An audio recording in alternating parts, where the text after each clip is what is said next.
Sejam bem-vindos, filhos prediletos de Maria, assim como ela nos chama carinhosamente. Vamos para a nossa formação do Tratado da Verdadeira Devoção da Santíssima Virgem. Oitavo dia do tratado, parágrafo 78. Artigo 3. Devemos despojar-nos do que há de mal em nós. Terceira verdade. Nossas melhores ações são ordinariamente manchadas e corrompidas pelo fundo de maldade que há em nós. Quando se despeja água limpa e clara em uma vasilha suja, que cheira mal, ou quando se põe vinho em uma pipa cujo interior está azedado por outro vinho, que aí antes se depositar a água límpida, e o vinho bom adquirem facilmente o mau cheiro e o azedume dos recipientes. Do mesmo modo, quando Deus põe no vaso de nossa alma, corrompido pelo pecado original e pelo pecado atual, suas graças e orvalhos celestiais, o vinho delicioso de seu amor, estes dons divinos ficam ordinariamente estragados ou manchados pelo mau germe e mau fundo que o pecado deixou em nós. Nossas ações, até as mais sublimes virtudes, disto se ressentem. É, portanto, de grande importância para adquirir a perfeição, que só se consegue pela união com Jesus Cristo, despojar-nos de tudo que de mal existe em nós. Do contrário, nosso Senhor, que é infinitamente puro e odeia infinitamente a menor mancha na alma, nos repelirá de modo algum, se unirá a nós. Para despojar-nos de nós mesmos, é preciso conhecer primeiramente e bem, pela luz do Espírito Santo, nosso fundo de maldade, nossa incapacidade para todo o bem, nossa fraqueza em todas as coisas, nossa inconstância em todo o tempo, nossa indignidade de toda graça e nossa iniquidade em todo lugar. O pecado de nossos primeiros pais nos estragou completamente, nos azedou, inchou e corrompeu como o fermento azeda, incha e corrompe a massa em que é posto. Os pecados atuais que cometemos, sejam mortais ou veniais, perdoados que estejam, aumentem em nós a concupiscência, a fraqueza, a inconstância e a corrupção, deixando maus traços em nossa alma. Nosso corpo é tão corrompido que o Espírito Santo chama corpo do pecado, concebido no pecado, nutrido no pecado e só apto para o pecado, corpo sujeito a mil e mil males, que se corrompe sempre, mais cada dia, que só engendra a doença, os vermes, a corrupção. Nossa alma, unida ao corpo, tornou-se tão carnal que é chamada carne. Toda a carne tinha corrompido seu caminho.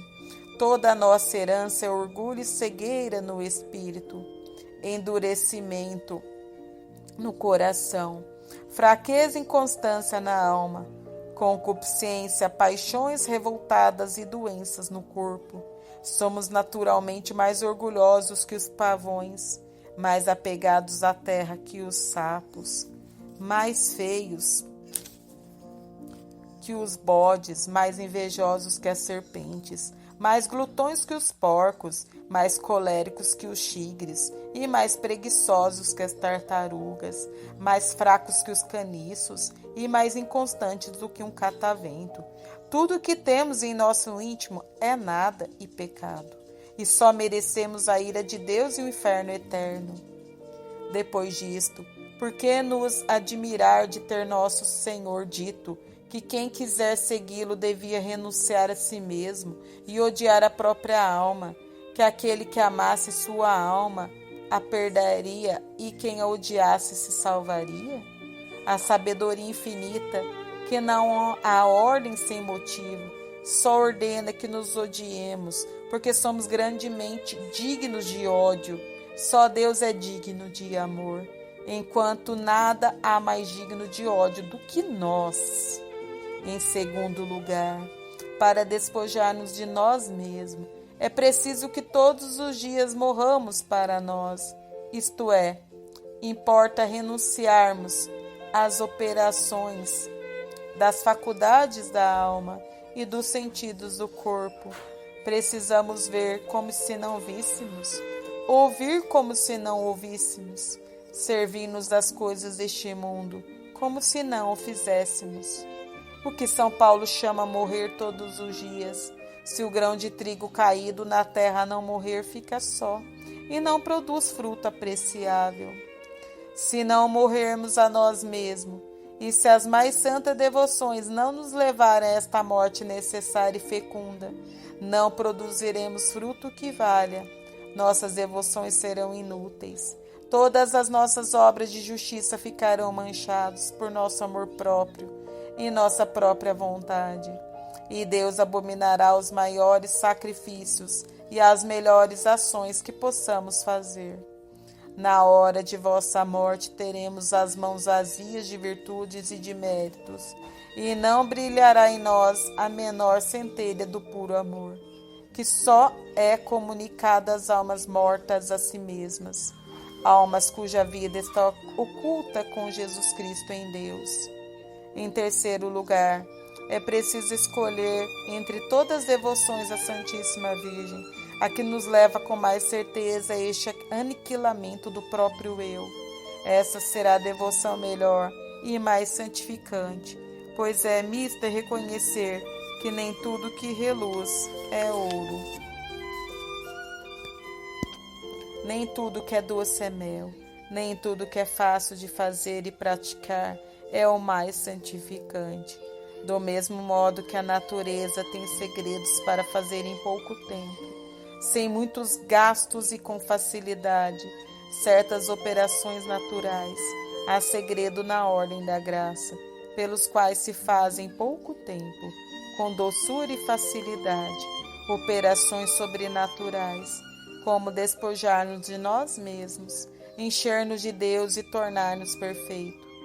A prática que quero revelar é um desses segredos da graça, desconhecido da maior parte dos cristãos, conhecido de poucos devotos, praticados e apreciados por um número bem diminuto. Antes de abordar esta prática, apresento uma quarta verdade que é consequência da terceira. Artigo 4º. Temos necessidade de um medianeiro junto do próprio medianeiro que é Jesus Cristo. Quarta verdade.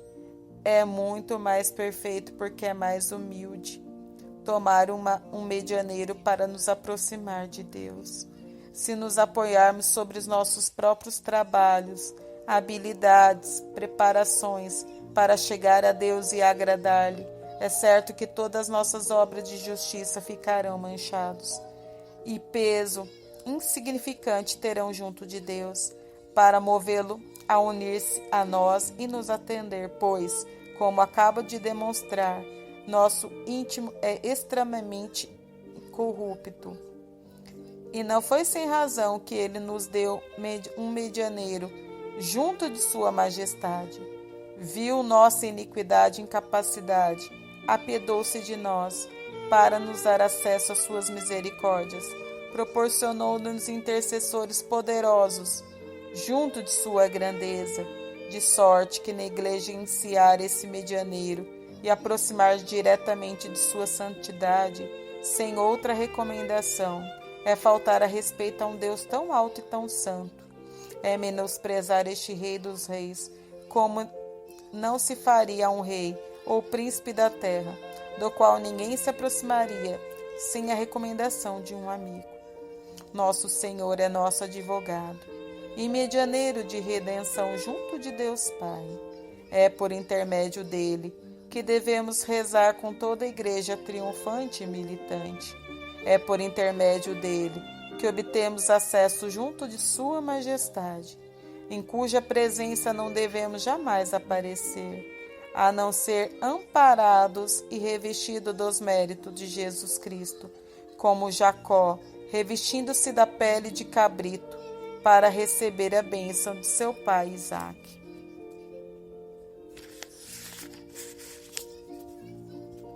Mas temos necessidade de um medianeiro junto do próprio medianeiro? Será nossa pureza suficiente para que nos permita unir-nos diretamente a Ele e por nós mesmos? Não, é Ele Deus, em tudo igual ao Pai e por conseguinte o Santo dos Santos, digno de tanto respeito como seu Pai?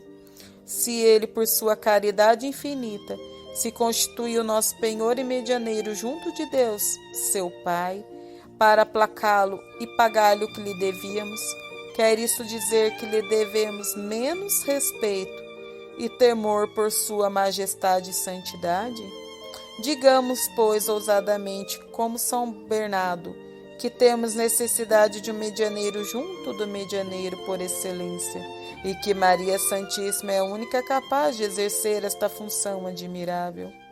Por ela Jesus Cristo veio a nós, e por ela devemos ir a Ele.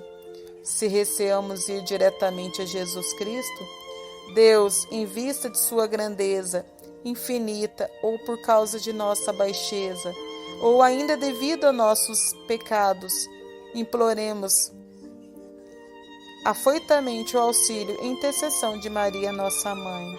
Ela é boa e eterna, nela não há severidade nem repulsa, tudo nela é sublime e brilhante. Contemplando, vemos nossa pura natureza. Ela não é o sol que, pela força de seus raios, nos poderia deslumbrar em nossas fraquezas, mas é bela e suave como a lua, que recebe a luz do sol e a têmpera para que possamos suportá-la.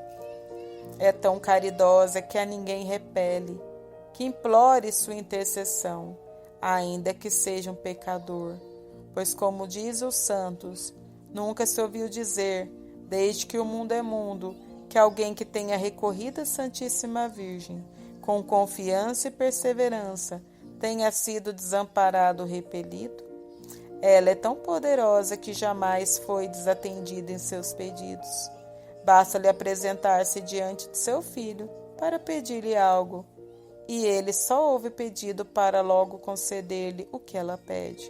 É sempre amorosamente vencido pelos seios, pelas entranhas e pelas preces de sua querida mãe. Tudo isso é tirado de São Bernardo e São Boaventura. De acordo com suas palavras, temos 3 degraus a subir para chegar a Deus. O primeiro, mais próximo de nós e mais conforme a nossa capacidade, é Maria. O segundo é Jesus Cristo. O terceiro é Deus Pai. Para ir a Jesus é preciso ir a Maria, pois ela é a medianeira de intercessão. Para chegar ao Pai eterno é preciso ir a Jesus, que é nosso medianeiro de redenção. Ora, pela devoção que preconizo mais adiante, é esta a ordem perfeitamente observada. Artigo 5. É muito difícil para nós conservar as graças e tesouros recebidos de Deus. Quinta verdade. É extremamente difícil devido à nossa fraqueza e fragilidade que conservamos em nós as graças e os tesouros que recebemos de Deus. Primeiro, porque este tesouro mais valioso que o céu e a terra nos guardamos em vasos frágeis, em um corpo corruptível, em uma alma fraca e inconstante, que um nada perturbe e abate. Porque os demônios, que são ladrões finórios, buscam surpreender-nos de improviso para nos roubar e despojar.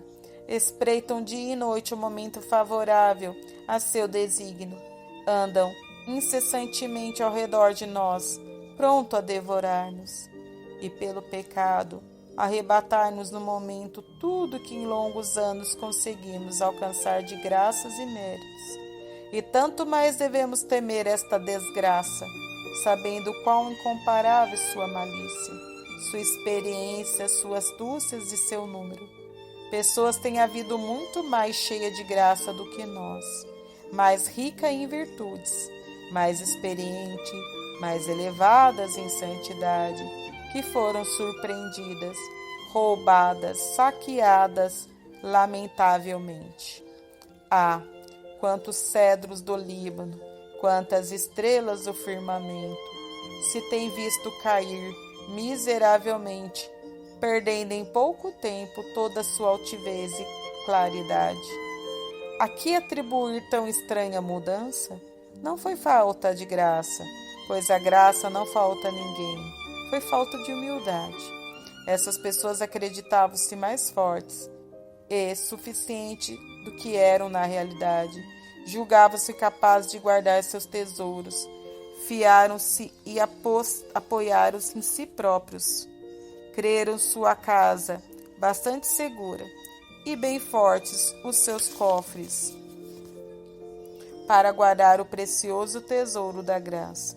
E devido a essa segurança imperceptível que tinham em si, conquanto lhes parecesse que se apoiava na graça de Deus, é que o Justíssimo Senhor, abandonado às próprias forças, permitiu que fossem roubadas. Ah, se tivessem conhecido a devoção admirável que vou expor em seguida, teriam confiado seu tesouro à Virgem poderosa e fiel, que o teria guardado como seu próprio bem, fazendo mesmo disso um dever de justiça. Terceiro, é difícil perseverar na justiça por causa da corrupção do mundo. O mundo está atualmente tão corrompido que é quase necessário que os corações religiosos sejam manchados, se não pela lama, ao menos pela poeira dessa corrupção, de modo que se pode considerar um milagre o fato de uma pessoa manter-se firme no meio dessa torrente impetuosa sem que o turbilhão a rache, no meio deste mar tempestuoso, sem que o furor das ondas submerja ou aspirem os piratas e corsários, no meio desse ar empestado, sem que as miasmas a contaminem. É a Virgem a única fiel, na qual a serpente não teve parte jamais, que faz este milagre em favor daqueles e daquelas que a servem da mais bela maneira. Ave Maristela, vinde Espírito Creator.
Vamos agora para os exercícios espirituais dos 12 dias preliminares.